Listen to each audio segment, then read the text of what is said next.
It's tonight on Unsolved Mysteries, Angelwood Springs edition. A Labradoodle goes missing. Neighbors point the finger at the old man who is angry that he was constantly peeing on his lawn. Oh, sweetie, they took him to the vet. Mom, I'm trying to do my thing. Keep me down. No, I know, but it just sounded like you were really worried about Sebastian. He just handed us a little thing with his tummy. I'm trying to do my investigative story. God!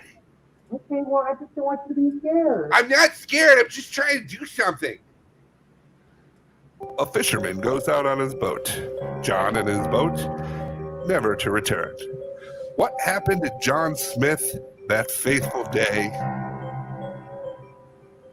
Oh, I'm sorry, sweetie. I just want to let you know, I don't want you to scare. He had a heart attack and he crashed his boat, but he's fine. He'll be fine. He's just living with his sister right now. Jesus, Mary, and Joseph, Mom, I'm trying to do a thing. These are investigative stories, and I'm trying to be an investigative reporter, and you are getting in the way. Well, I know, sweetie, but if you spent less time being an investigative reporter and go outside, you might make some more friends. I have friends, Mom. Okay, but real life friends? What happened to that nice girl you were seeing? That was in like 4th grade. She moved away. Okay, well, it's been 6 years. Don't you think it's time for another little friend? Come on, you're there all day with your stories. You just need to get outside the neighborhood. These aren't unsolved mysteries. There's just stuff going on.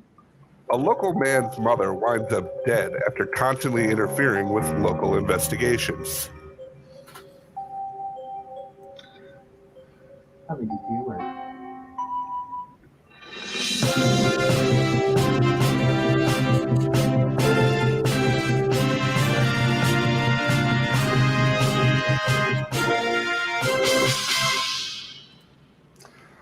What's going on, Empire? This is Steven's Talking Steven on the DVMPE. Also on StreamYard via Facebook and YouTube. There's so much more to say now. Is there? There is. I'm Patrick. And I'm Bear. And we read the stupid, so you don't have to. It's a lot more. It's not that much more. I feel like you're just being a little bit of a baby about it. The flow is gone. The flow is left. I mean, you don't even have to mention StreamYard. That's like saying we're live on Xfinity Internet, streaming to YouTube. Well, maybe we'll get sponsored. No, we have to pay for it already, so what's the point? Or maybe, I don't know. Maybe we get that money back. I don't know. You don't know a lot. I'm trying to make moves. Your moves are worthless. All right, fine. So how you doing, buddy? I'm good. So, look at this. Two podcasts in a row. Who are they? These all-star podcasters that did 2 in a row and can't help but toot their own horn. Toot. Yeah, I know, right? I'm not doing it. No, would you toot my fucking horn? No. Toot it. I will not do it. You toot my horn. Do it. See, now we can go about our business. Now it's a celebration. Now it's a podcast. Now we got something that we can go forward with. You need to calm down, okay? Because your level of tootness is down here. It needs to be up here. No. So you tired of being stuck inside yet? Yeah. Well, I'm not like stuck inside. Patrick, you tired of being stuck inside yet? Oh, I'm totally tired of it. Oh my God, what a natural segue. Are you finding it hard to be on a healthy diet while you're stuck inside? Oh yeah, McDonald's every day. Oh my God, that's not being stuck inside. That's deliberately having food from the outside brought into you on a daily basis. I cook all my own things, and it's all inside. I don't know. What do you want me to say? What's happening? I was saying, if you're looking for a new diet, someone discovered one last year for Lent. And they tried it again this year. But last year's diet for Lent, what do you ever give anything up for Lent? I give up sacrifice. That's a bold choice. You're a stronger person for being able to do that. Thank you. You know, not enough people say it. Oh, because they don't need to. Yeah. Not enough people say that. Not enough people need to say that. No one really needs to say that. It'd be nice if they go, you know what? Thank you for sacrifice. The ultimate sacrifice is being able to sacrifice your sacrifices. Thank you. Jesus said that. Well, speaking of Jesus, for Lent, people will be giving stuff up, but a gentleman by the name of Del Hall found not only a fantastic new diet, but a potential unrecognized Guinness World Record. And it's kind of interesting that Guinness Book of World Records won't acknowledge it because this man spends 40 days drinking nothing but beer. That's the only thing he takes in other than like water. Because he just drinks beer. No food, nothing else. Just Didn't he beer. own a bar? I think I heard about this. He works at a bar. He works at a bar. Or he works for a brewery. Okay. Well, that's not hard. I mean, it's not like he's just I mean, it's not like he has to walk 20 miles every day to find a beer. Like he can just go to work. But I don't know. It's a fantastic new diet. I think I want to get into it. You're already into it. I think I have have half a fast worth of beer in my storage. Yeah. The name Del Hall spent 40 days drinking only beer. And he lost a lot of weight. He lost like 46 pounds. It helps if you start out by being more than 46 pounds. Oh. No, like he was so like a 45-pound person should not try this. No, because you'll probably disintegrate, and you're also probably a child. I'm pretty sure you're not allowed to have children do drinking beer for Lent. But I've never tried. Inherit my child. Beer, you know what? Your child would drink nothing. No, beer was good enough for me when I was 5. It's gonna be good enough for little Timmy. Oh man, little Timmy. We might hear from him later this episode. Oh shit! Yeah. All right. Yeah. So you get ready. Get ready to pull Timmy out of the old bag of tricks. Oh, Timmy. Oh, poor Timmy. Anyway, go ahead. I was just saying, it's weird that we're starting with a Guinness World Record attempt. Anyway. It was an attempt, so it wasn't an actual. Well, here's the thing. Drinking nothing but beers for 50 days is technically a record, but they also don't want to acknowledge it because it's encourages binge drinking. Who would have guessed? But the weirdos with the fingernails, those guys are fine. Like, that's just terrible. And there's that one guy that had his arm, like he just raised his right arm, and then like 60 years goes by, he's still never put it down. It's pretty much, yeah. Oh my God. Have you ever seen the guy that never put his arm down? Oh my God. It's like, don't call on him. He does not have the answer. He's just going for a world record. Yeah, he's at this point, it's just like, you know what? He took DJ Khaled literal. He put your hand up, and then it stayed there, and then it stayed there, and then it stayed there. Oh my God! It's such a. Here we go. I'll show you. Look at that guy. Yeah. What's going on with that hand? Is that that looks like an eagle talon? What, this old monster dude right here? Yeah. I mean, it looks like it's really good at cleaning out someone else's butthole. Ew. Well, I'm just saying, like, he's not wiping his own butt with that.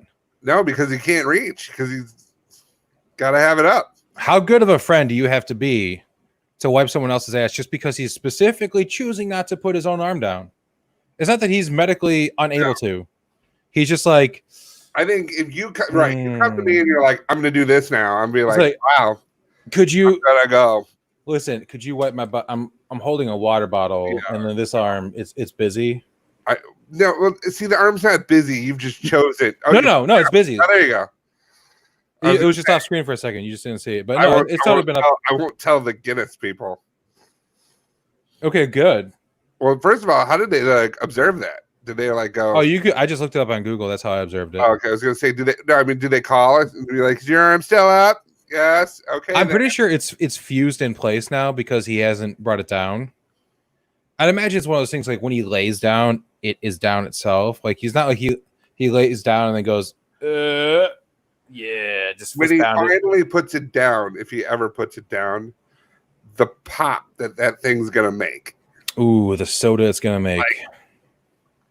Cat. It's like, ah, you know, I just couldn't imagine. Was it a rookie of the year? Yeah. He's gonna have like a 300 mile per hour fastball. When I broke my wrist, I'll never forget because it was like all the way to it was all the way to the bridge of the knuckles, and then like right here. So my hand would never whatever. My knuckles were like cracking for like a week. Ew. Just alone from being able to do that finally. So I can only imagine what that guy's arm's going to do. You got his shoulder, you got his elbow, you got his wrist. He's probably able to do this. Although if he does this, that one nail is going to come and catch him in the eye. I don't think he's even rotating his wrist because that looks like it's locked into place. It's not good. But yeah, so so Dell went 46 days doing a beer only fast during 2019 Lent, and this year he was going to start doing it again. Yeah. So after the fast, he put on 8 to 10 pounds, and then 8 months later, he's back. He's added up to a total of 22 pounds. So he's already put on a bunch of weight back before he started going to do this one again. Except this year, he was going for 50. Wow. Lent started February 26th and ended April 9th. But we know what happened before April 9th. Yeah. And he pretty much gave up when that happened. Well, yeah. Like, do you think Jesus gave up when people got a little sick? No, he cured them. Yeah. Well, maybe this beer Lent would have been the thing that we all needed to be cured. Would have been like, and Del Hall was so selfish.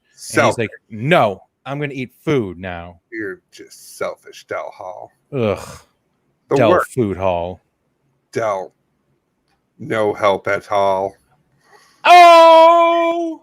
Take that, Del Hall. Take it. I'm pretty sure he will because he's got no choice. Although if this gets to him, I'm sure he'll be like, you know what? I don't have to take that. You know what? Fuck that guy. In his show. Yeah, how long do you think you could go on a beer only Lent? Oh, I'm not a beer person. Okay, so like 3 hours. I'd probably do like one like really nice cider, and then I'd be like halfway through and go. That's not beer, Patrick. You can't do cider? No. I don't want to do it. It's beer inspired by the monks. I don't even want to do the hypothetical. Back in the day. I don't even want to do the hypothetical. Well, not a fan. Your hypothetical game is weak. Yeah, if you're not even a what? So do not put that sauce in the fair because that sauce is weak. I'm glad I waited for that beautiful anecdote. Shut up. Oh my god. You can't do beer Lent. Well, can you at least perform rituals on roadkill? Like what kind of rituals? Because there's like so many rituals. Well, there's like a magical ritual by a Wisconsin woman. Of course. She was driving. Also includes beer. Well, yeah, but she was driving on a Waukesha road when she saw a dead possum in the middle of the road. By the way, he wasn't playing possum. He was actually dead. Oh, no. So he was just possum. He was just, he wasn't playing. Possum don't play that. According to witnesses, the woman got out of her vehicle, opened the passenger door, and threw goldfish and windshield wiper fluid on the possum, yelling at it to repent. She then pulled out a Green Bay Packers lawn chair and sat there to yell at the possum for it to repent. Possums suck. Yeah, well, this lady agrees with you. That possum was definitely a sinner. You've heard my possum story. Have you ever heard the possum story? I don't think I have. This is why I'm afraid. I'm afraid of possums. Like, I do not enjoy them. Because first of all, they're ugly, ugly animals. But here's the thing. That's a little hateful. One night, I'm at this is at the old house, the one in Addison, and I'm like, we're watching TV, and like the room was flipped. So like there's the front door, and then there's the wall, and the TV used to be on that wall, and the furniture was on the other side. And I see something in the foyer, and it's that. It's a little one. It's that little one. No, that's the ear. What are you doing? There you go. Baby. Yeah. He is walking up the stairs, and I'm like, there's a possum in the foyer. So I get on my cell phone. I call my dad on the phone upstairs, and I was like, there's a possum in the foyer. And my dad's like, the duck flies at midnight. I'm like, no, I'm not doing a bit. Like, this isn't a fun bit. Like, there's a possum in the foyer. And I'm like, he's coming upstairs. He's coming upstairs. He goes upstairs. We were in the middle of redoing our bathrooms. So he went through the wall. And I'm like, oh, that possum's in the wall. Your dad or the possum? My dad. He followed the possum into the wall. It was a Narnia thing. No, he followed the possum, goes into the wall, goes around the other end, comes out and goes into his office. And I was like, okay, call the animal control, call somebody. And the woman, and so I call her, and I was like, I go, we have a possum in our house and we need him to get out of here. And she's like, is the possum injured? And I go, no. And she's like, well, if he's not injured, then we can't come and get him. And I go, Dad, break the possum's leg, so they have to come get him. And the possum owes me money. The possum owes me money. No, she hung up. And I'm like, all right, we got to do this ourselves. I take a laundry basket. I put it on top. That thing's like hissing. We get like a poster board and slide it under. And now we're like 1, 2, 3. And this thing's like going like all over. I'm like, do not drop this thing. He's closer to us than he was before now. We just got to get him out of the house. So we took him to the street, put him on the street. And then he tried to come back. I felt bad for the thing because he was clearly just so hungry that he's like, I got to go out. I gotta go sit and find something, because he must have like wandered in the garage or something. But then after that, I would like wake up and I would have nightmares of like a possum at the foot of the bed, just like, it was terrifying. That's my possum story. Do you think the possum, when he got back to all of his friends, they had a weird conversation about it? Like, yo, Dave, where were you? Oh, it's in this basement. I was in a basement. It was nice, but there was no food. Oh, but basements aren't really known for food. Why did you go to the kitchen? I don't know. It's just, I didn't know the layout of the place. It just kind of like, so I went downstairs and I sit there, and then I just got so hungry. I was there for. I get it. So I'm like, I gotta go find something. Okay. And then you got the food though, right? I got the food. No, there's no food. There's another level, and I get up there, and I was like, and this guy's like on his phone. And then I was like, well, I'm gonna go upstairs because they must keep the food upstairs, because I'm a possum. I don't know layouts of houses. Right. Yeah, like, I mean, we tried listening to that timeshare. Yeah, I thought I saw a kitchen, but I don't know what a kitchen is. I'm a possum. Right. So I go upstairs. I found a bathroom. I go through the wall. I go to the office. This guy wants to break my goddamn leg. He said that? He said it. He said it on the phone. I was like, what kind of person are you? What's a phone? He said, call somebody on the phone. So I'm imagining that's what the phone was. Oh, okay. What do I know? What do I know? I'm a possum. Yeah. So he puts me in this thing, and I think it's called a basket. Oh, basket. Get the basket, a basket. I don't know if we're putting the right emphasis on the right syllable. What do I know? Because I'm a possum. Yeah. Same, bro. I don't know. So at any rate, they go and they put me in this thing, and then they carry me out and they kick me out. What? And they just asked. I would have left. Did they even say hello? No. That is so rude. So rude. So when I broke in to that little old lady's apartment, her granddaughter showed up and said, hello, Mr. Possum. I was like, well, hello. But you scratched the hell out of that little girl. Why?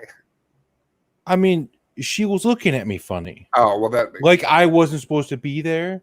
Like I can't just be in your playroom. Yeah. I don't know. People are weird. But yeah, so this, well, first of all, it all makes sense because she's a Packers fan. Yeah. That makes perfect sense. A person who was following the woman's vehicle called police and reported her behavior as erratic.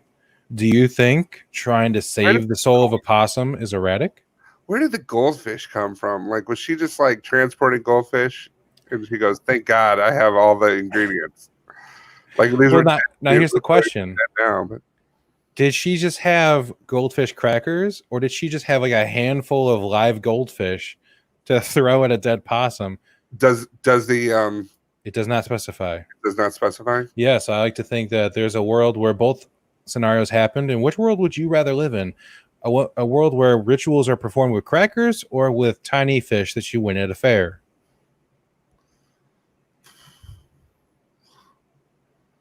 I don't know. I'm going to go with the crackers. Mm-hmm.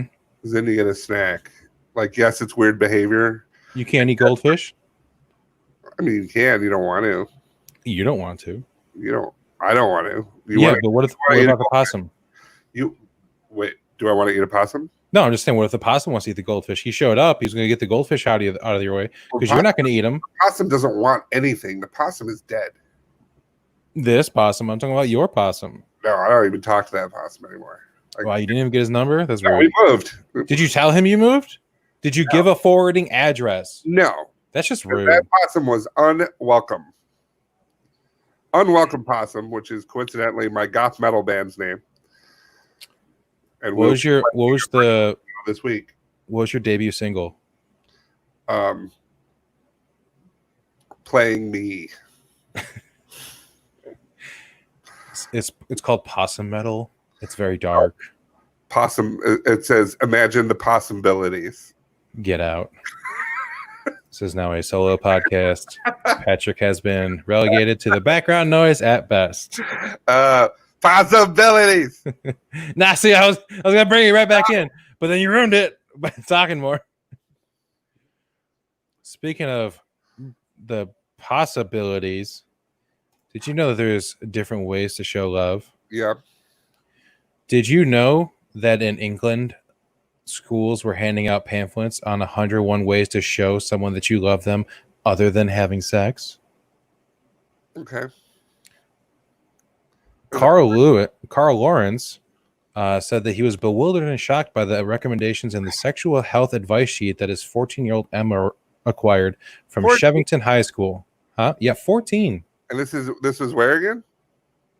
England. Oh, ew. Shevington High School in Wigan. No good. Carl also learned that children younger than year 9 had been given the material, which was created by Spectrum Community Health CIC. There's that crazy spectrum. I know, right? So the father said that I understand children need to be made aware of the world, but should we really be promoting fetishes in year 9? I don't think so.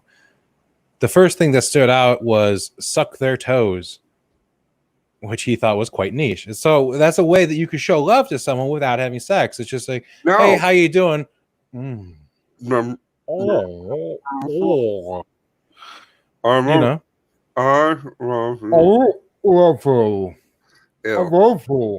Ladies, a quick public service announcement.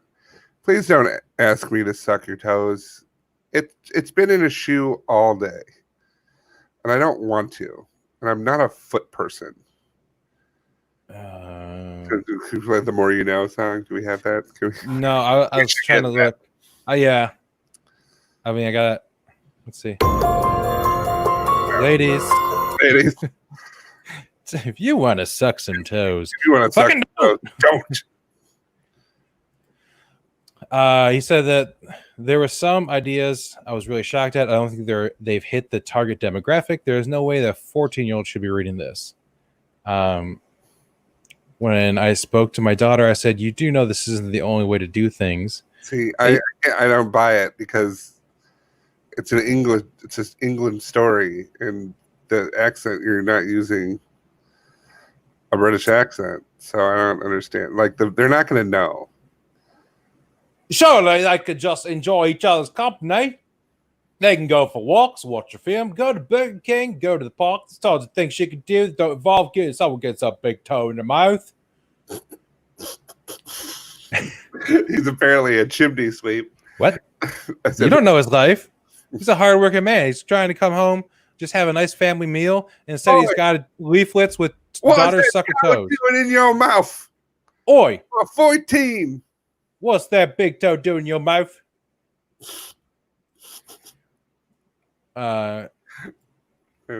So here's what we're gonna do. Okay. Well, a spokesperson said that for Spectrum Community Health said Spectrum's relationships and sex education program provides information and support to young people throughout their high school journey, helping them make safer choices, not choices. From year 9 onwards, we also introduce our RSE magazine, which is adapted every year in response to feedback from young people, parents, and schools. The 101 Ways were created by teenagers and are referenced by Spectrum in the context of the classroom lessons they support. What teenager? And they're like, all right, hey, just so you know, you guys are going to be handpicked to show 101 ways that you can show someone that you love them other than having sex. So if we could just spitball real quick, anyone have any ideas that they can use to show love? Jeremy, what have you got? Like if they have like give them flowers. Okay, that's a great one. Great one. Okay, how about you, Sven? Yeah. Write them a poem. Very good, Sven. And I see that you're losing your Baltimore accent. Yeah. Okay, and Rebecca, what about you? What do you think? Punch them really hard in the face. Rebecca, we talked about this. Punch them really hard in the face. Rebecca, you need consent if you're going to go that far. Rebecca's a freak. It sounds like Gingy from Shrek. They want it! All right. Well, see, here's the thing. Do we have like some of the best ones? Well, they're just so fun. I want you to choose between numbers 1 and 100. I want you to just pick a number. We're going to read it off, and we're going to see if that's something that you would do with someone to see if that's a way that you would show them that you love them. Okay. 42. 42. Listen to love songs together. I do that. Yeah? Yeah. Okay. I like a good love song. 13. 13. How is that the only one that's blocked out? Oh, listen to them when they are upset. Yeah, I do that. Yeah, you would do that. Okay. All right. 84. 84. That's a good one. Play with each other's hair. Yeah, I do that. Okay. Like a good, give me a couple more. What would you do? Good hair play. 52. 52. Be nice if you are. Be nice even if you are in a mood. I can do that. Oh, you can? I deal with you like for years. I don't think so. What was that? Possibility. 69. Woo! Be proud of your partner. That is not what I expected for that number. I know, right? But then again, this is the ways that you without sex. Oh, without sex, right? Yeah. Sucking toes is like, what number was that? Sucking toes was. Why can't it? Well, this thing is being a little bit of a jerk right now, and it's not actually working. The question was it in the top 10? Because if it was, then the person who wrote the list is just a freak. It was number 26. Oh, wow. So they hit it well. They're like, yeah, I can't put it in the first 5. I got to bury it. 26. You know another way to show someone that you love them other than having sex? What? Number 36, propose marriage. For a 14-year-old. For a 14-year-old.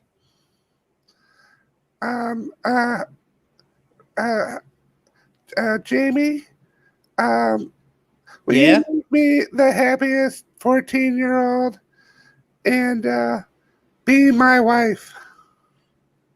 I don't know. Please. I kind of wanted to go to the beach today. Okay, well, we can go to the beach together. Yeah, but it was supposed to be a girls' trip. Okay, well then we'll get married tomorrow, and it'll be like your bachelorette party. Well, tomorrow I'm supposed to go to a birthday party for my cousin Nancy. Look, do you not want to get married to me? No, I mean I totally do, I but I feel your toes. yes, you did, and I greatly. Forever. I'm just saying, I feel like it's a bad weekend. Listen, you know, I just broke up with Rebecca, and she beat my ass. That's why I'm saying my way of saying I can never be with a bitch. Here's a great way. Look what's on my bottle. Look at that. Oh, sweet stupid talking stupid sticker. Oh my god, those are available. Well, not that exact one. Not this one, but ones like it. That was a prototype. We have other ones. We have an actual store now. A Teespring store. Put that in the outro somewhere. Are we going to do that? Well, you can just find it on our website, www.stupids.com. There's a link on the top of the page that says store and takes you right to it. Indeed. By the way, sold 2. One was to me. The 101 ways to show someone that you love them. Yep. Other than having sex, number 2, bold choice. It's say I love you. Never thought of that one. Why wasn't that 1? Oh, because number 1 was give them your last chocolate. Cool.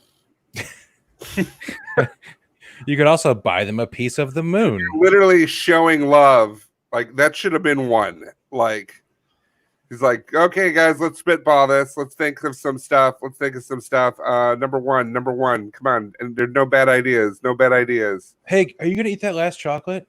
I would. You know what, dude? I love you, bro. I will give you my chocolate. Here oh, my God. That's number 1. I love you, too. All right. Oh, that's number 2. Oh, my God. That should have been 1. You want to go on a boat ride? Is that number? That's going to be number 3. Yeah. And you know what? I'll tell you what. I'll let you have half of my gingerbread man. All right, in about 23 more, let's say suck toes. God, can we just do some foreplay before we get there? No, I got to give you the chocolate. We got to go on a boat ride. I got to tell you I love you.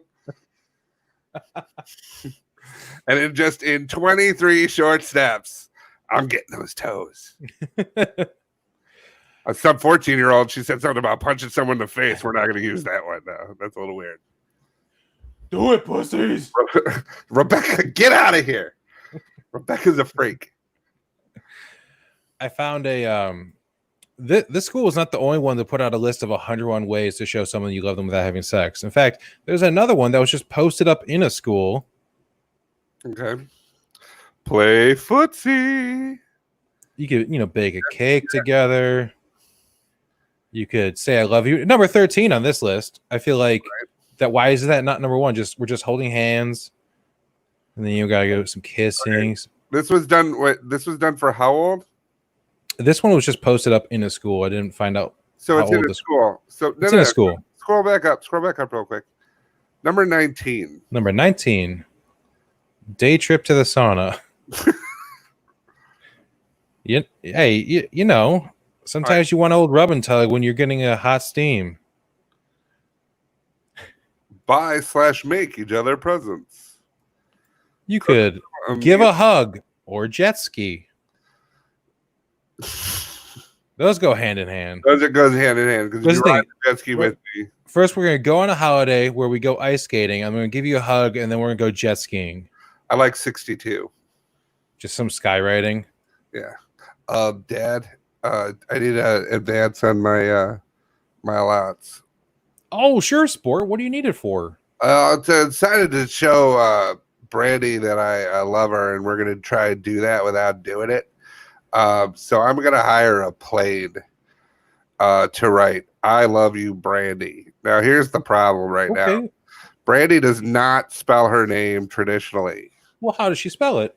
It's with an IE, and there's a heart over the I. So I've got to. It's going to be an extra $500 for the heart. Well, can't you just give her your last chocolate? That's how I got your money. I was going to think about it, but then I was also considering sprinkling edible fairy dust over her breakfast in bed. But I don't know where that is, and I don't know what that is.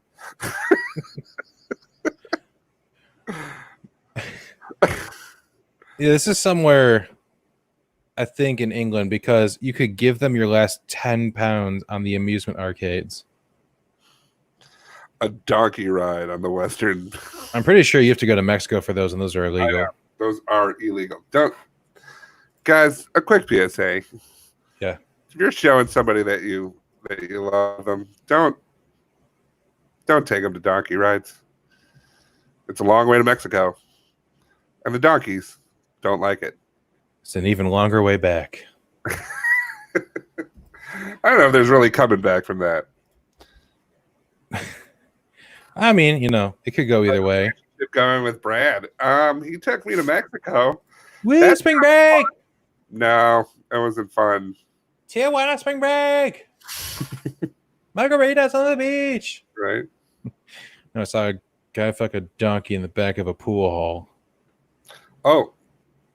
Speaking of... on with that, or was that a Groupon? Was that a... Well, I mean, they pierced my belly button for free while we watched. Oh, so Groupon. Got it. Yeah. The Groupon. Speaking of interesting sex acts. Mm-hmm. Oh. That's right, Patrick. Coronavirus porn is on the rise. Just like the cases. Just like the cases. You're like, why does this keep on spreading? Well, because people are put in scenarios where they just can't stop fucking. Did they show them the list? If you go, have they heard about the edible fairy dust? I'm pretty sure Pornhub doesn't really specialize in ways to show love without having sex. It's kind of like their thing. Pornhub, I read, does free you read? Yeah. You read for the articles? Yeah. And the porn. No, they did free subscription. They should be a freaking this should be at the end of our show. We should have done something on them when we came back, because that's so nice. They're like, you know what? Don't leave the house. Just watch porn. Yeah, they're for people that were stuck on cruise liners. They just gave them free porn, like the premium stuff, for free, and they're like, yeah, here, you guys you're stuck on a boat. Might as well have everyone whack it at the same time. Maybe the centripetal force can propel people forward. The boats are whacking. Don't come snacking. Give her your chocolate to let her know that you love her. Just for the term coronavirus on Pornhub, it has, as of yesterday, at least 1,700 videos for just coronavirus. Nothing else. But here's the thing. There's also, if you just type in Corona on Pornhub, there's Corona, coronavirus quarantine, coronavirus, corona space virus, coronavirus porn, coronavirus lockdown, coronavirus fuck quarantine, which I don't know what that one's about. It's when something that's looks like the little red and black spiky ball, like a soccer ball. No, like the quarantine, like the picture of the coronavirus that they put on everything. Yeah, a little spiky ball. It's so it's a girl in that outfit, and then she has sex with like a mask, a guy. Oh, so like mask. Would that mean he's a mascot? Damn it! all the just stores that puns here. All the stores that closed and Spirits has taken over. They have already gotten the slutty COVID costume, where it's just the ball, but there's there's holes cut out, and there's a mask that just has insert dick here on it with a hole in it. It's like, it's slutty coronavirus. Gross. It's like we're really stretching the imagination on this one. Oh man, have you ever gone to a kids sporting event and they were doing a fundraiser? Like candy bars, like selling candy bars or something? Yeah, candy bars or a raffle, anything like that. Yeah. Well, because there's a hockey tournament in Toronto where a gentleman named Keith Reddle is kind of upset because his 8-year-old grandson bid on a raffle basket prize, and now the basket wasn't actually there. It was just a picture of it. But the problem was a picture of a bunch of chocolates. Oh no.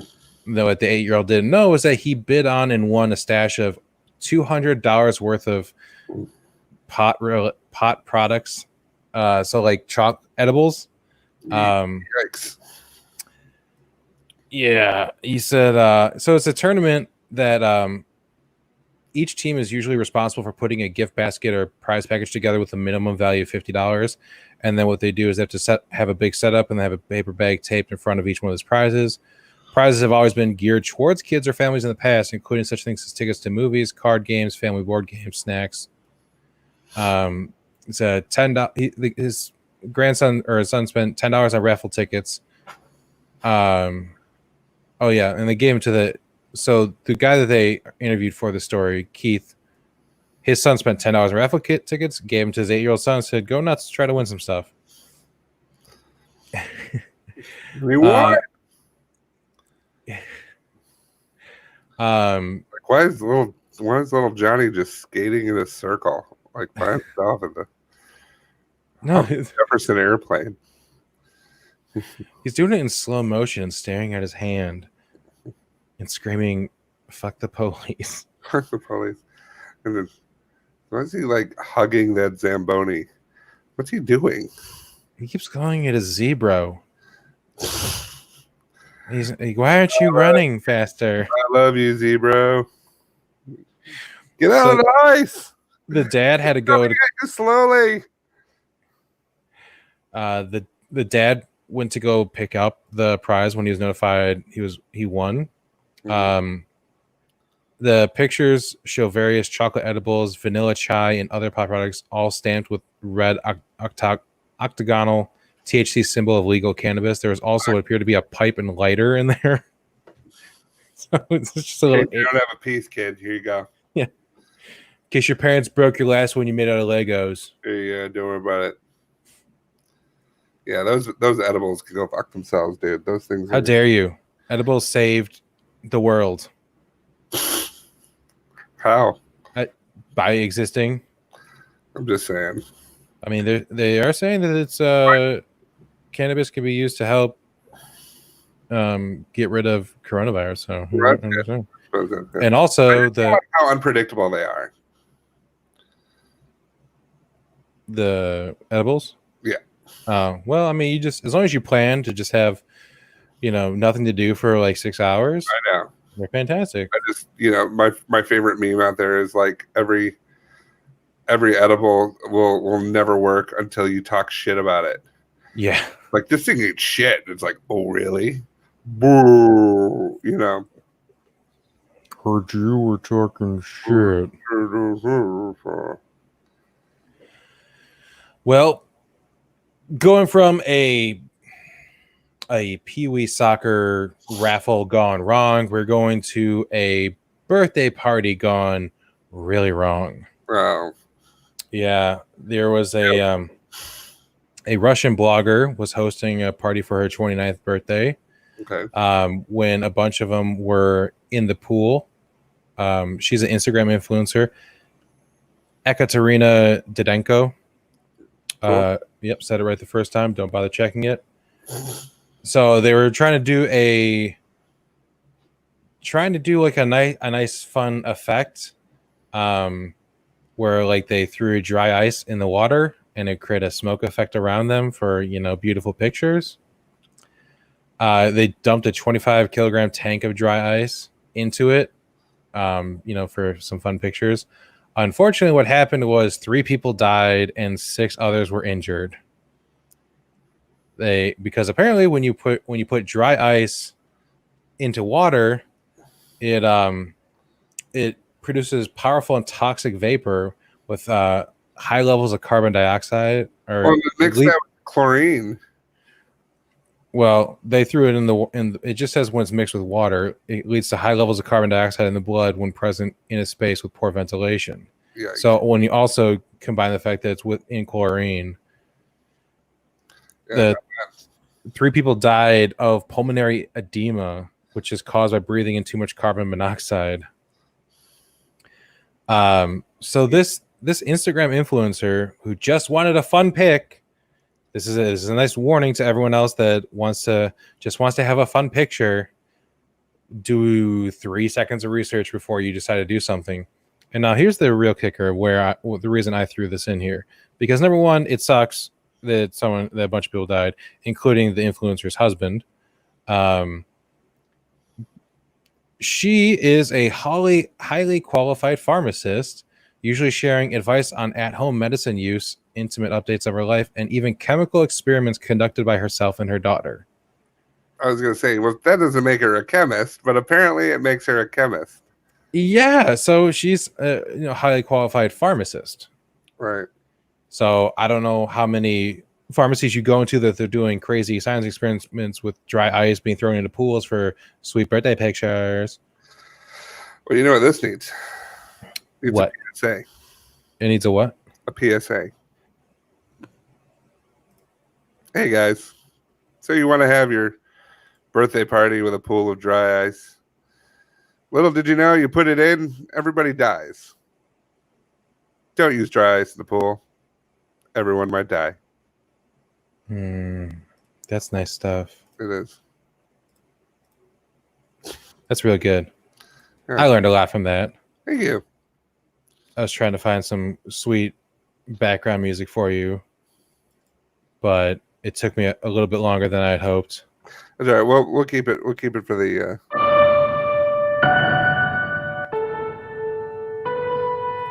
Am I murdering somebody? That's a good one. Hey, influencers. Hey, influencers.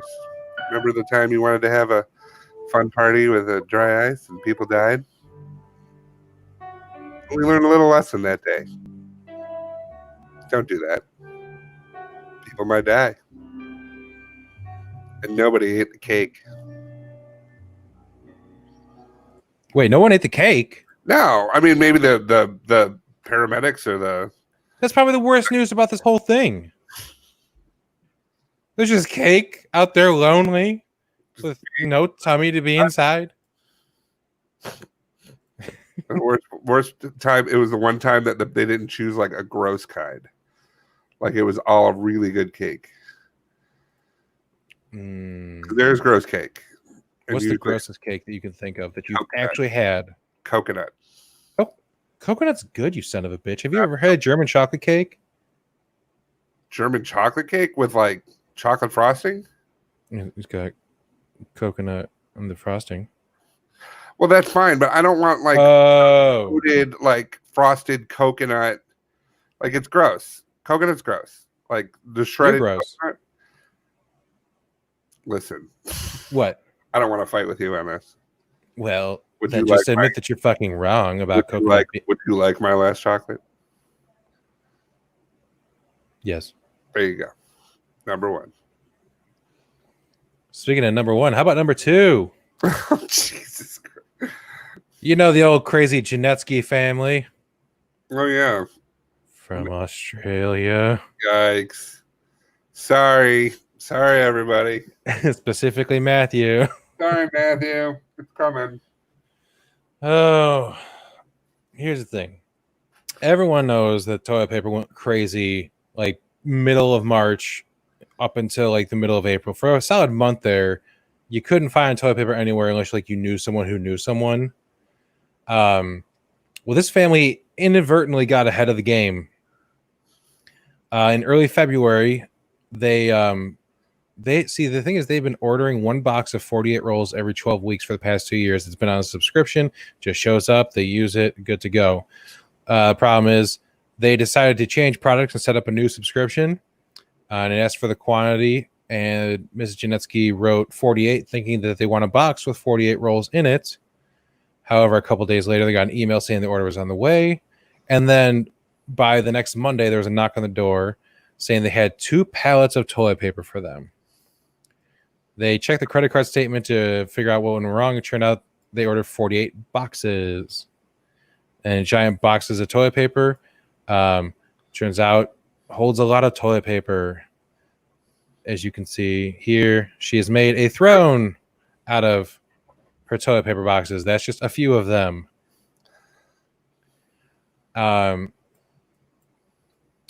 Yeah, so the thing is, you figure, how the hell do you not notice a $3,264 charge instead of the usual $68 charge. I don't know about you, but I would notice that immediately. Yeah. Pretty sure one of my credit cards would say no.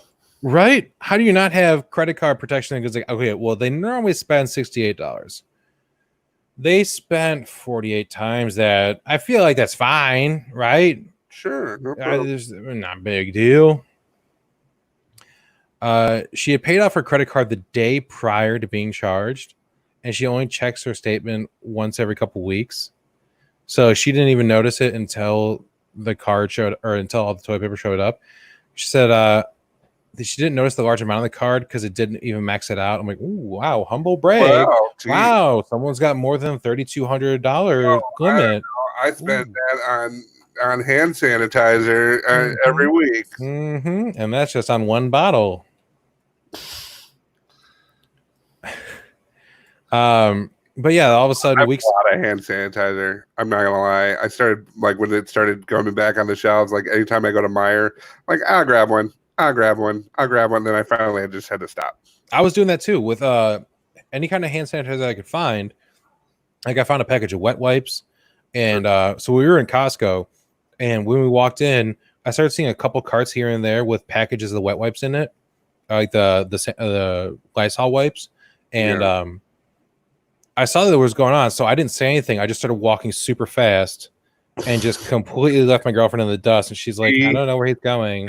Just be cool, because I'm going to get these right now.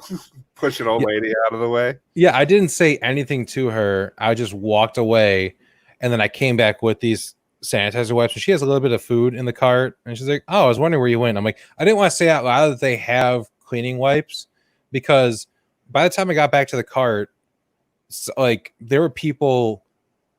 I didn't even have it in my hands for 30 seconds before I see people sprinting from the front of the store, full on sprint in their like just their Wednesday afternoon outfits, sprinting to the back of the store to try to get these wipes because they only had like a couple boxes worth.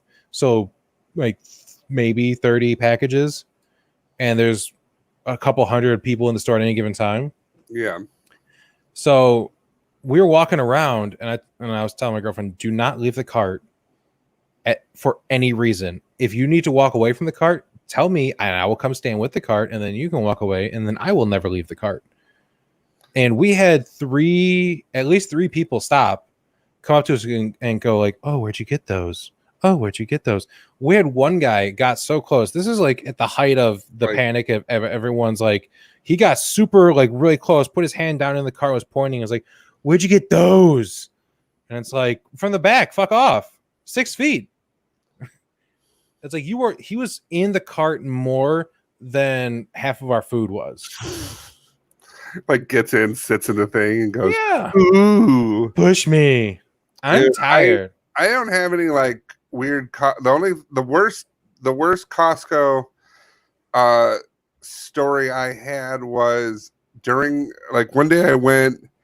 And then I saw this huge line, and I'm like, what is going, like, this is when, like, things were, like, opening up. I'm like, what now? Like, what is happening? It turns out that their system had gone down with the exception of only using, you could either use Visa or cash. Oh, man, the two most popular options.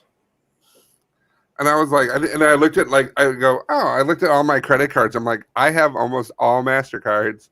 I was like, Jesus Christ. So I had to go and literally take the money out of the ATM, come back and have them scan it again and do the whole ordeal. And I was just like, and you can see these people like, cause like, I mean, I would not want to work for Costco, like period, but I don't want to work for Costco during this. Like I saw one of my friends and she's normally like bubbly and just always very, very happy. But I saw her like 3 weeks into the pandemic at Costco, and she's like, hello.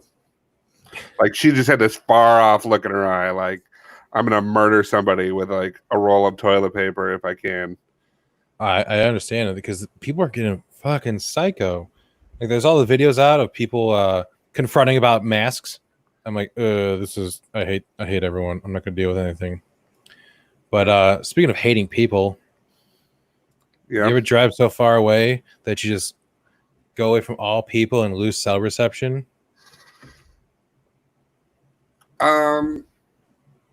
Yes and no. Yeah. Well, have you ever done it by driving a car that you booked through the car sharing app Gig Car? Only twice. Okay. Well, Carrie Paul is a tech blogger, and she had been using this app 40 or 50 times. One time, though, her and her partner were planning on driving to Northern California wilderness for a Valentine's Day weekend getaway. But as soon as they got out of cell phone reception, they they stopped somewhere to just kind of go for a quick little hike for about a half an hour, 3 hours north of San Francisco, and they got stuck because the app and the car are connected via your cell phone, and if you have no cell phone service after a certain amount of time, the car stops working. No good, dude. Yeah, I don't know why they make it so that way the car will just churn off if you go in the middle of nowhere. Because like, what if you want to? If you drive through a dead area? What if you get stuck in a tunnel? So here's the thing: is that basically a phone unlocks the car using a combination of cell service and Bluetooth. So when you're out of cell range, it can be difficult to unlock the car. Usually, you can call Gig and have them remotely unlock it. But if you have been in a range out of cell service for long enough, they lose the ability to remotely do anything to the car. Well, this is not like one of those, because we went to like the Spotted Cow Brewery, and we were driving, and the way it was like even Spotify was going in and out. Like, it was like, nope, we're not doing it here. You know, it was Spotify at best. Turn your own self off. There you go. You're relegated to background noise until you think about what you did. Couldn't have been a possibly worse thing to say. I knew it. But yeah, no. And it was funny too because I wrote a sketch. Humble with brag. The song "Pony" by Genuine. Okay. And we were like, and that came from when we were driving, and I was like, well, the good news is when we know we're going to be back in Illinois, when Pony from Genuine comes back on the radio, and so it came, so that turned into like the sketch that I wrote was we had done it like 2 other times in the show, but we did the sketch of like coming through, like we're going to be it's like, all right, Houston, we're going to be doing our reentry. We're going to be out of contact for a little while. And just we'll see you when we get on the ground.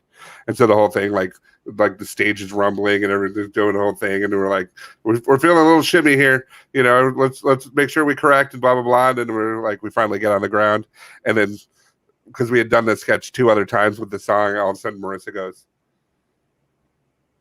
and then pushes the button, and then the song comes on, and then we're basically like, we're on the ground. You know what to do. And it's essentially play Pony by Genuine. But yeah, it went out, and that would be awful. That would just be awful because you're like, well, you go find like Farmer Bob and be like, excuse me, I need to use your phone. What's the phone number? I don't know. It was in the phone. So yeah, like I said, we went down to the beach on a hike for about 30 minutes. When we got back, the car would not start. It said we didn't have a key. I guess because it couldn't sense the cell phone, which works with the key, was near it. They called Gig, asked them what to do, and they said they had to be towed. So they ended up waiting a couple hours for a tow truck to finally come get them, and then they couldn't even figure out where to tow the car to get it to work because not like the car was broken. It just would stop connecting, and you kind of like, well, I just need some stronger signal, right? So they had it towed to an area with cell phone service. So they got towed back to their Airbnb because they had Wi-Fi there, and they thought that'd be enough. But it turns out it needed to be towed another 30 miles away to the nearest town with cell phone service. So it involved 2 tow trucks, and a lot of time on customer service lines, which, by the way, they had enough cell phone service to call customer service to complain to them and try to get this whole thing figured out. But it wouldn't actually be enough to make the car work because the car hadn't been updated or synced in the software 24 hours. so they couldn't ping the car, even though they had cell phone service. They had more than 20 phone calls with customer service over that entire time, and not once were they able to get the damn car working. So, sweet technology, bro. I guess. What was the name of it? Gig car. Gig car. No. Yeah. And, they go from them shooting themselves in the foot to sometimes babysitters can be the worst. Am I right? Yeah. Oh, good God. A teenage babysitter was arrested for accidentally shooting a 10-year-old boy while taking selfies with a gun. Bang! Oh, God. Oh, no. I'm definitely losing refrigerator privileges. Caitlin Smith was the boy's aunt and was watching him in a Houston apartment when she found the weapon and began posing with it, because that's what kids do when they find guns. They go, oh, cool. What does this do? Oh. Walk it off. Eric's going to be eating a lot of ice cream this summer. No. Could you imagine? It's like, don't tell your parents. No, don't. Just what's going to be our secret. And don't worry, that's a lot of blood. But we're going to stop the bleeding, and we're going to take you to GameStop, and we'll get you a game. You want a first-person shooter? Oh, I'm sorry. The boy underwent surgery. All the coconut cake you want. Oh, so now you're on Team Coconut Cake? No, I'm not. I was literally being reprimanded via text message from one of our viewers about it. Yeah, because they know that you're wrong. Well, no, I'm just saying. So yeah, the gun went off. Because why would you ever think that it's a good time to be playing with a gun? Like, oh, I found a handgun. I should definitely play with this. I've heard many stories of people playing with it, and it definitely always goes totally fine. There's never anything bad that happens from it. They have those like I know somebody. She's like, yeah, my boyfriend bought me a Glock. I'm like, oh, cool. She's like, and it's pink. And I was like, that just seems like Barbie's pistol. Like, you have kids. Like, kids are gonna find that thing, and it's gonna look like a toy. Like, someone like guns and be like, someone had a handgun painted like the Nintendo Zapper. And I'm like, oh, that looks so cool. I was like, oh, I would definitely play with that if I found them. I'm like, oh, I'm being so cool. This dead dog. Yeah. Oh my God. I would if they had a basset hound. Oh God. Oh God. Oh. I was laughing at something else, not you. Oh, what were you laughing at? It was you. And okay. Oh God. I got 2 more legs I can shoot. So now, with everyone with a lot of people being out of work, we do have some lazy jobs that people can apply for. Oh. These were available earlier this year. I don't know if they are still available, but never hurts to ask. Like, I was gonna get it, but then I thought no. So a British scrapyard recycling website is accepting applications for an unusual job, getting paid more than $600 to watch all.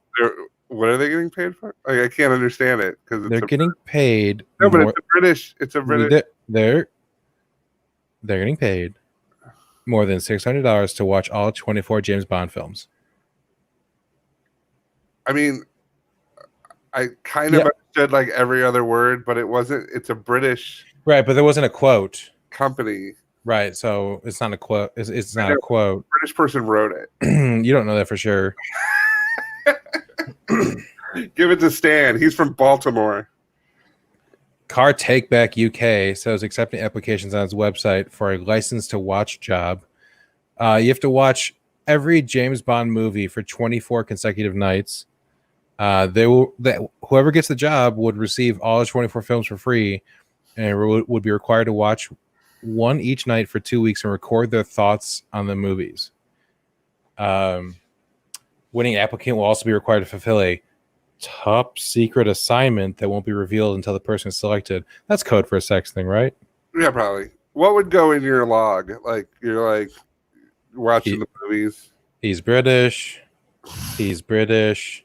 Something sexist. He's still British. Right. Oh, someone got shot. Gratuitous. Yeah. Speedo shot. Sex name. He's British. And then I'd probably go to the second movie.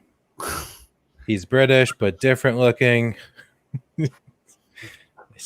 He sounds a little. He's still British, but sounds different somehow. If you know what I mean. He's ordering a bitch martini. He slapped a woman. Looks like he knows how to do it in real life.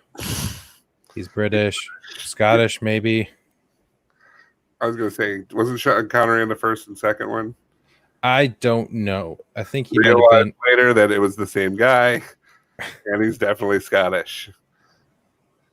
The character's British. The actor is not. He's quote unquote British. And then if you didn't get that job, then a satellite TV website was offering $1,000 to a comedy fan willing to watch and analyze 15 hours of The Office. Had this job been posted, I don't know, anytime in the last 3 months, I'm pretty sure they would have gotten 14 million applications. Right. Would have broken the website. USDish.com announced it was celebrating its 15th anniversary of the NBC sitcom by choosing one applicant to watch 15 hours of it, about 45 episodes, and take detailed notes. As you're watching, you'll need to complete a checklist that tallies the number of common tropes that occur throughout each episode. For instance, how many times does Stanley roll his eyes at the camera? How often does Phyllis talk about Bob Vance from Vance Refrigeration? The goal is to help us understand how often sitcoms repeat popular tropes. We'll provide you with general guidelines to track your experience, but in true Kelly Kapoor fashion, we also want you to share your unfiltered opinions and reactions on social media. Yeah. What's the benefit of this? It's like you're just paying someone $1,000 to watch something that they've already had on the background for the last. Like, someone's like, "Yeah, I want you to analyze 15 hours." Like, oh, I can just do that right now. I don't have to watch them. That's fine. I can just do it off the top of my head. I could name almost all the tropes right now. It's not like it's difficult. Like it's just having watched it. Yeah, but they want someone to watch it again and again and again and again. I can't watch it anymore. I didn't even watch it during the quarantine. Like it's just, especially like the early ones are the best. And then I found out that like they were like, oh, Steve Carell's leaving, and we're gonna have to figure out what to do. And those episodes aren't great in its own self. But the fact remains is he didn't stay because they really didn't ask him to. Like they never made a deal with him. He's like, I was gonna stay. I was happy to stay, and then they just were like, yeah, I don't think he wants to stay. And then they just never made a deal. So the agent was like, let's go. So they never even made an offer? No. Wow. It was real stupid because he's like, I would have done it because I would have done it again. Because I think they were just going off of rumors that I wanted to leave. And he goes, and then when the agent, they came with some lowball offer or something like that, thinking that it wasn't going to matter because he wants to leave anyway. Right. And then they were like, no, that's not. And then they didn't call back and counter. So then it was just like, all right, I'll leave. Good thing I made the show what it was. Jeez. So we got some a few stories of some big old dummies that we're gonna burn through real quick. Big old dummies. Big old dummies. We of course have an adult in Blackpool that allowed his 11-year-old nephew, niece, I don't know. It doesn't say. So there was a family member that was fed up with dealing with an 11-year-old playing Grand Theft Auto all day. So he decided to give him some real world experience and just let him drive a car. Oh, sure. Yeah, just 11-year-old been playing nothing but Grand Theft Auto. It's like, oh, so you're really jazzed up on this really violent game. You want to go drive a real car? And apparently people were upset with that. It's when he beat the crap out of the prostitute that they really started to worry. I know, right? Like, but you have to get your money back. True. I mean, allowing 11-year-old to drive is pretty dumb, but it's not as bad as Kaylee Wilkes, who shared a personal story about a succulent plant that she had. She said, I've had this beautiful succulent for about 2 years now. I'm so proud of it, this plant. It was full, beautiful coloring, just an overall perfect plant. Had it up in my kitchen window. I had a watering plan for it. If someone else tried to water my succulent, I would get so defensive because I just wanted to keep good care of it. And I absolutely loved it. No! Oh my God. Just putting some water on it. I do that. Okay. Here's the fun part, though. She decided to transplant it to a new vase. Thank you. It's a vase. Okay. When she decided to transplant it to a new vase. You know, a vase is better. Never mind. Ew, gross. She pulled it from the original plastic container, only to learn that the plant was fake. She's been watering it for 2 years. She washed its leaves. Doing so well. Yeah, I know. She washed its leaves, trying her hardest to keep it looking its best. And it's completely plastic. It's glued to a styrofoam block. And if nothing else, it might make you question her abilities because she is a stay-at-home mom, and you kind of wonder, do you have plastic kids? Oh God, Are those real kids? She's like, and they said that I couldn't raise something. This has been around for years, at least 5 more than my children. Like, it's plastic. You shut up. I water it. Me. Like, Jacob's a real good boy. He's very quiet. He never talks back. His sister Rebecca's a freak, though. That's why Rebecca's so angry. She's just like, all she does is water me. I'm hungry. Oh man. So there's a woman from Ohio. Her name is Salani Keterpal. Sure. She was arrested by police and charged with disrupting police services, a 4th-degree felony, after she called 911 when her parents cut off her cell phone service. She repeatedly called emergency dispatchers because her parents had terminated her cell phone service, which they paid for. An officer contacted her and advised that she call emergency services only for emergencies. This is an emergency. Ma'am, I have to tell you, this is not an emergency. No one's in direct danger. I am supposed to call Cassidy at 5, and if I don't, she's going to hate me forever. Okay, then how are you calling me now? Using the landline like a savage. Why can't you call Cassie on the landline? Because she'll know, and she'll be like, ew, is that a landline? Like, she'll try to send me gifts, and I won't be able to see them. I really don't see how this is an emergency. Arrest them. My mom, all she does all day is talk to a plastic plant. Is the plastic plant okay? I mean, yeah. Is the plastic plant in danger? No, it's fine. Has anyone threatened harm on this plant? No, it's fine.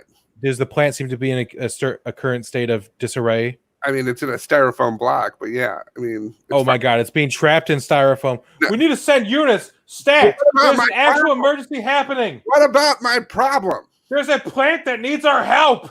My sister just punched. Thank you for calling. Face.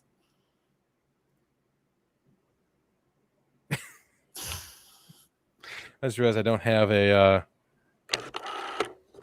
I have that, and then but I don't have a hanging up sound.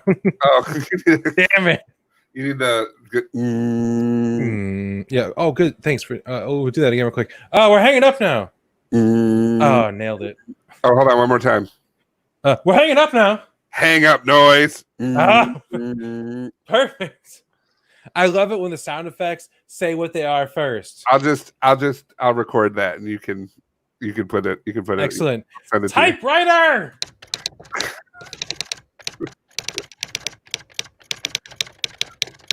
Ending of typewriter. 2 hours later, she called again and was belligerent and stated she believed it to be a legitimate issue. Now, this woman was arrested because her parents cut off her cell phone service. How old is this woman that she's calling the police because her parents cut off her cell phone service? 22. 36. 36 years old, and it's an emergency because she has to call, I don't know, her fucking cats because no one else is going to try to call her.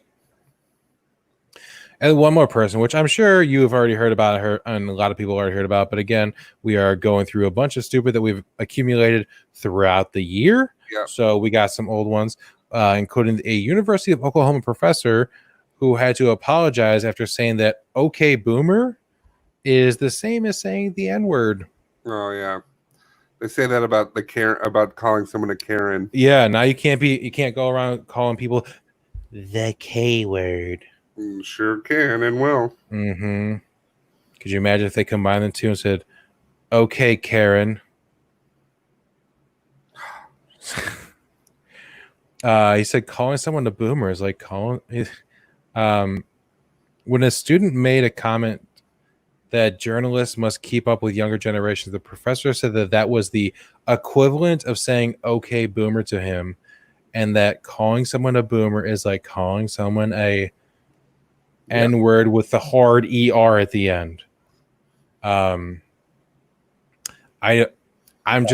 surprised that a University of Oklahoma professor would make that kind of statement. I'm surprised that there are professors in Oklahoma. That's a good point. You bring up a good point there. And then finally, we have a Louisiana driver who was pulled over because they didn't renew their license plate for a couple of years. They told the officer, "Sorry, I've been busy lately and totally forgot to renew it. I'll take care of it as soon as I get home." When do you think their license plate expired? 2 years ago. 1997. I was close. I was like, I feel like it was just yesterday that I missed it. Like, I remember getting something in the mail, and then everything happened. Like the millennium. I don't know. The millennium. Police. If I'm the police in that area, and I find out like they've lived there for a while, I think to myself, why has nobody looked at your car? I mean, maybe if it's something that's like they've been the car's just been in a garage and they only pull it out to drive it around like one day every couple of weeks just to make sure it doesn't lock up. I don't know. But like I've had a taillight that was out for the last month, and I was definitely worried about something happening. Like, I got pulled over, and they're like, "Oh, the license is from Indiana, and you're not in Indiana right now, you fucking idiot." Right. I got pulled. That's inappropriate. I know. That's why I was worried. I got pulled over. The reason that they said that they were pulling me over was because my license plate. Your face is stupid. No, my license plate light bulb was out. Wow, they were actually pull someone over for that. Mm-hmm. And I go, cool. I had no idea. How would I have known? You don't spend a lot of time turning your car on, getting out of the car, walking behind it. Well, and no, going, it's funny because I was getting a bunch of text messages. And I think they were hoping that I was hammered or something like that. They were looking for like a DUI. But I pulled up to like a stop sign, and I pulled to the side, like right a little bit before the stop sign. And this was when Saddle was still open. I pulled to the side real quick, and I put it in park. And then somebody was blowing up my phone with the text messages, so I'm like, I'm not going to drive and text. So I pulled to the side, and I think then somebody pulls up like behind me, and I was like, oh, am I not far enough over? I thought I was far enough over. So I go around the corner to get out of the way. Okay. And all of a sudden I get lights, and I was like, what? And it's the cop. And he's like, just turn around. He goes, you ran the stop sign, and your license plate light bulb is out. I go, I was stopped at the stop sign. I mean, if anything, you slow played the stop sign, right? Officer, I turtled it. I waited. Like, I sent 2 text messages, and then I went, and you've been drinking? I said, and this is the problem. I said, not really. Have you been doing meth? Not really. Not especially. I mean, but yeah. If you can call it that. And it was funny, too, because I think he's like, just tell me the truth.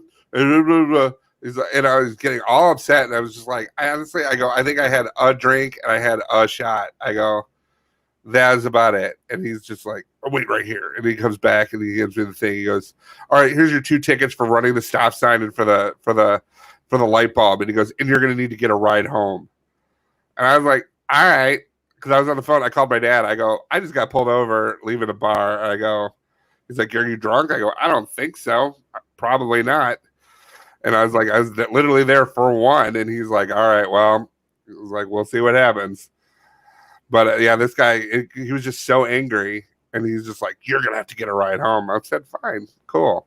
I went home and then I got a ride back to my car. You should have gone Chunk from Goonies and just started crying. Okay, I'll know. In the 2nd grade, it's like, just tell me what's going on. Okay, I'll talk.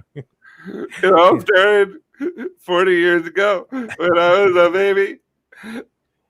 I could tell my parents didn't love me as much as they were hoping. They were trying to wait until I came out. Then once they saw me, they thought they would love me more. It's like, all right, you can go.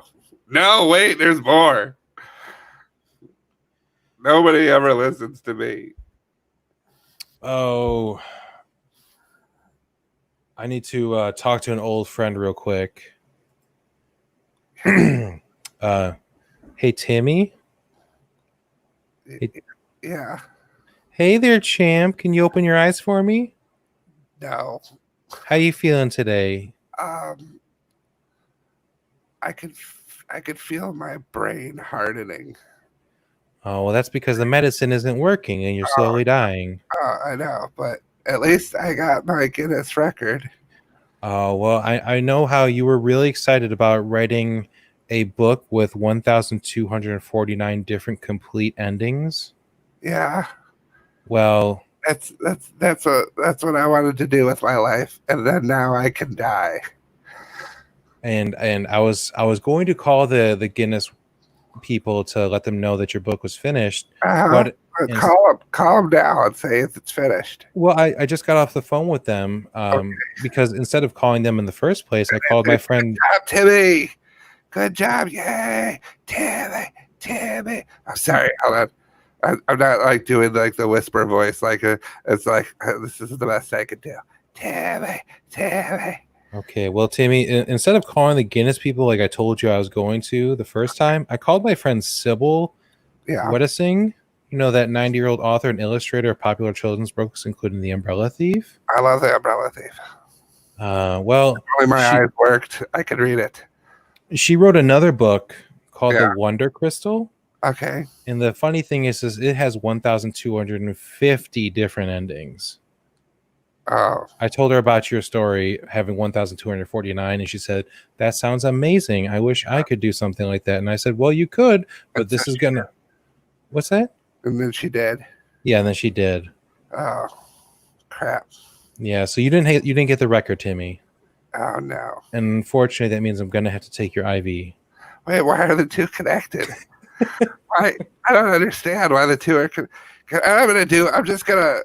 I'm just gonna hold my arm up for a long time. Nobody's done that.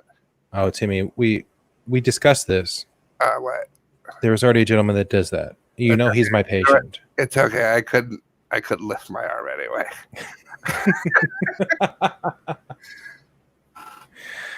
Oh man.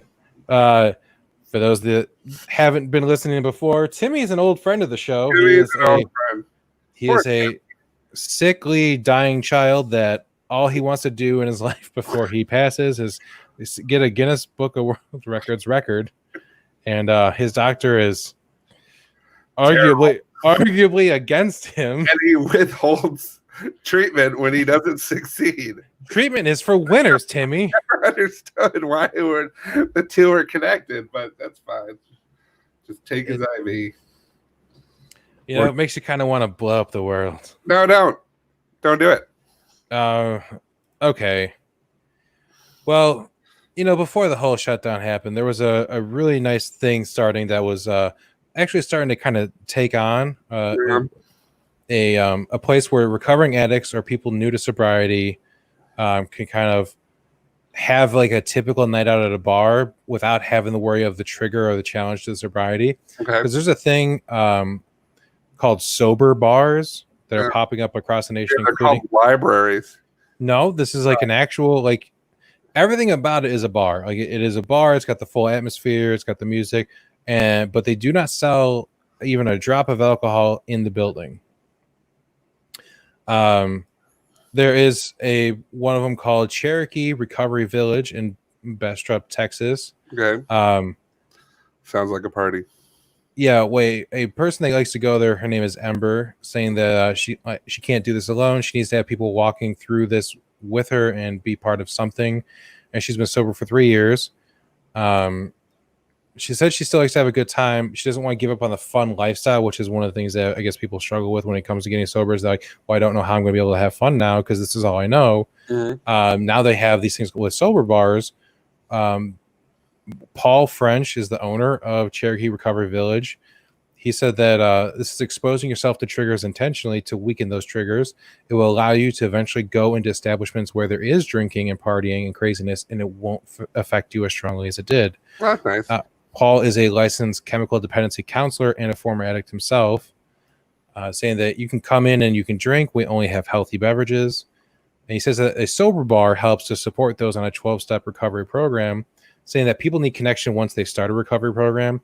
Because you hear about some of the things with people where if all the friends that they have are, people that they only met while drinking, and like that's kind of become your lifestyle. And it's like once when you change, it's no longer, just not drinking. You're also not going out, going to all these bars, hanging out with these people, and you lose that social aspect of it. So this is a way that people found that helps those people kind of reintegrate back into those kind of social settings without just having them walk into a potential nightmare. Right. Yeah, I mean, it's not the same. It's not exactly the same, but during the month of January, I didn't drink at all. And luckily, I told the story just the other night. I said that one of our favorite bartenders, Stephanie Hooch, she was like, yeah, she's like, what do you want to do? And I was like, honestly, I'm not going to be drinking, and I just wanted you to know that. And she's like, all right, I'll pour you soda water in, because I drink vodka soda. She's like, I'll pour you soda water in your glass, and then nobody will know. And I was like, oh, cool. I appreciate that. And I go, that means I'm not going to be spending a bunch of money on alcohol. And she's like, you've given me like crazy money over the years. Like, yeah, if it's something you want to do, then, and everything like that. So that's it's almost the same, it's like finding somebody that's willing to support that and be like, no, you could still come out and have a good time, but be, responsible and sober. They say that the Cherokee Recovery Village isn't just for recovery addicts. Paul French says it's also for those. He says it's also for those who are sober curious, which has become apparently a national movement. It has really wakened people up on the health benefits of getting sober, even if it's just for a short period of time. Ember is saying, that it's a space that will one day give her a willpower to walk into any bar and have the ability to say no, saying that, you're not going to be able to avoid the stuff forever. It's life. You just don't want to get into recovery to stop living life. You're getting in recovery to enjoy life. Yeah. And I think it's great that people are doing such a thing of creating a fun atmosphere that has nothing to do with drinking. It takes all the temptation away. So you can still go out to a bar, still go out and socialize, have like a whole night out with friends. And there isn't that terrible thing looming over you of, right, well, this is how I ruin my life. So I think it's great that someone's doing something to that extent to try to help people out. Yay. So yay that person. Yay that person. And I guess it's a thing going on with a few people's or a few businesses. It's not the only one. It's just the one that was focused on in that story. So hopefully that's the thing that continues to be there for people once everything is, a little bit more open. Yeah. So yeah, hopefully that'll work for everyone. I received a text message from the person who was on your side about the coconut cake. Yeah. You have lost an ally when you mentioned cats. When I mentioned what? You mentioned cats it was in a derogatory way, and they're very upset at you. Cats, like the animal or the musical? Yeah, the animal. Cats suck. Terrible. Coconut fucking rules. Now she probably doesn't know how to deal with you now. You know what? Sometimes the truth hurts. All right, I'm just saying you lost it. You lost an ally.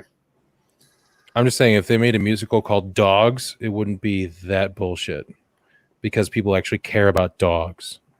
People care about cats. No, they don't. Oh, they worship them in Egypt. Right? Egypt changed. They're like, oh, you can have more than cats? You can have a fish? You could throw these at possums and make them repent. Well, we lost a viewer today. That's okay. Well, yep. I just got the message. Well, too bad. Where can they find us online? You can find us individually on Twitter at Stupid's tweeting for the entire show. At Hunger is a Bear. That's me. At Patrick Newsom 42. That's Patrick. You can find us on all of our socials. Facebook. You can find us on YouTube, iHeartRadio, iTunes, Spotify. Search for Stupid's Talking Stupid. We do have our own website, stupidstalkingstupid.com. If you can go there for all your Stupids needs. On there, we also have a link to our store. I can show you right here. If you go upper right, store right here. Click on the store. All the fun and it takes stuff. us right to yes. So enjoy that. We have a lot of products that you can choose from. We have men's t-shirts, we have women's t-shirts, we have tank tops, we have leggings, we have masks, we have stickers. We're going to be adding more stuff because why not put our dumb faces on a bunch of stuff? Yes. Merchandising. We aren't working. We could use the merchandising sales. There you go. Hit them with the truth one time. Anyway. Bam. You can find more about the podcast network we're on going to www.dvmpe.com. And that's going to do it for this week. For Stupid Talking Stupid, I'm Patrick. And I'm Bear. We'll talk to you later.